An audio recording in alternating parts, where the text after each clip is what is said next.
In a world where innovation takes flight, a new program is soaring to new heights at the Regional Occupational Center. Thank you for joining us for the weekly wrap-up. I'm Erin Briscoe-Clark. Welcome to ROC's Drone Operator and Entrepreneurship Program. There's a buzz in the air at the ROC. Our program trains kids how to fly drones and prepares them to go into a career field. Cinematography, construction, delivery services, search and rescue, agriculture, the drone industry is rapidly growing. For juniors and seniors in the Drone Operator and Entrepreneurship Program, it isn't just about flying drones, it's about exploring various career opportunities while having fun. It's like being a kid, but with a lot of responsibility. Like, it's almost like driving an RC car, but a really high-tech one, and one you can get paid to do. One you know you can have a future in if you really put your time in. Phoenix Perigin recently received his drone pilot license from the FAA. Now that he is certified, the program is providing a flight path to success. Yeah, I mostly thought about agriculture. I'm interested in that, and more of the crop dusting area, because I found out that drones can do that too. They do seeding and crop dusting, which is kind of like the area I want to get into. During the year-long program, students learn how to operate a variety of drones safely and get the opportunity to obtain their FAA Part 107 drone license so they can fly drones commercially. Additionally, students will learn how to develop a business around being a drone pilot, shoot and edit photography and video, data analysis, and more. Learning how to fly a drone is easy, it's fun, it's exciting, and the entrepreneurial side of it, if you're interested in owning a business or just learning more about that, I think it's an awesome way of getting your feet wet and seeing if it's something that you'd like to make a career out of. The program also provides students the opportunity to connect and collaborate with the aerospace and aviation industries.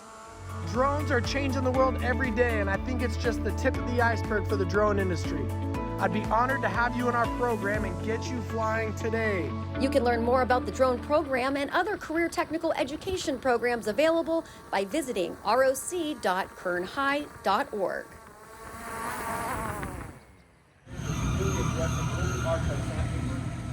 Today we are at the Chevron facility celebrating Black excellence in our very own Bakersfield communities, and I'm so glad and proud to be brought here out by Chevron and the Kern High School District. Students got the rare opportunity to go on a human energy tour to learn about oil field operations at Chevron's Kern River facilities on Wednesday.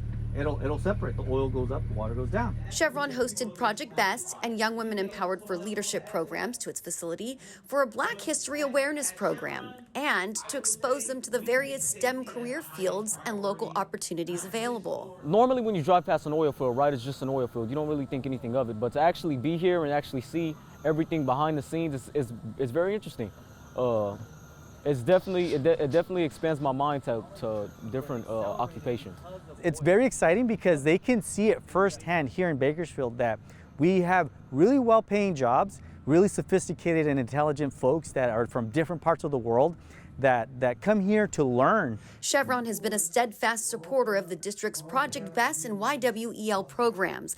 Their generous contributions over the years have empowered our students with thousands of dollars in scholarships, paving the way for brighter futures. We want to thank Chevron for their continued commitment and investment in our students' success. Foothill Jr. Sydney Van Fossen has been named the 2024 Boys and Girls Clubs of Kern County Youth of the Year.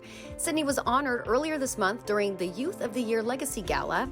Sydney was chosen because of her leadership qualities and service to the club, the community, and her school. Sydney will compete for the Coastal California Youth of the Year next month with an opportunity to compete nationally and receive up to a $50,000 scholarship. Congratulations, Sydney, and best of luck at state. It's National FFA Week. Our local high school FFA chapters across the district joined in on the celebration with week-long activities from fun dress-up days to line dancing, pieing of FFA officers, Kiss the Pig fundraisers, and even relay races. Future Farmers of America is a nationwide youth organization and an integral part of agricultural education that provides students with leadership, personal growth, and career success training. Each year, FFA chapters nationwide come together to recognize and celebrate the incredible impact it has on its members' lives every single day. Discharge the duties discharge the duties upon which I'm about to enter. upon which I'm about to enter. Congratulations. KHSD Chief of Police Ed Coleman welcomed two new officers, Josh King and Darren Grantham, to the department during a ceremony at the district office on February 16th. KHSD officers are post-certified peace officers and have years of experience working at either a county sheriff's department or municipal police department. The KHSD Police Department is committed to protecting students and staff and ensuring our schools remain safe places for our students to learn and thrive. Officer King is assigned to North High and Officer Grantham to South High. Welcome to the KHSD family. Thank you for watching the KHSD Weekly Wrap-Up. To see more videos from across the district, please visit the Kern High School District Public Information Office YouTube channel, and don't forget to like and subscribe. See you next time.